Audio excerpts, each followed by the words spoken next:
This video tutorial I will explain how to install VLC Media Player and watch the movie.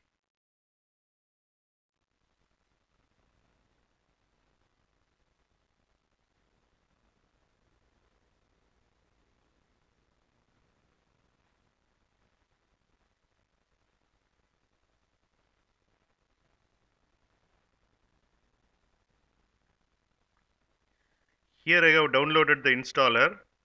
Double click.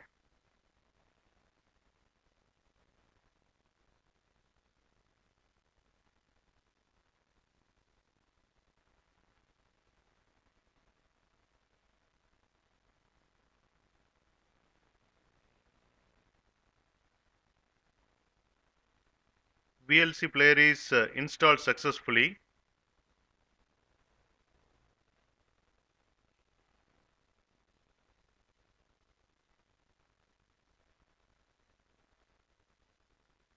Click on Play with VLC Media Player.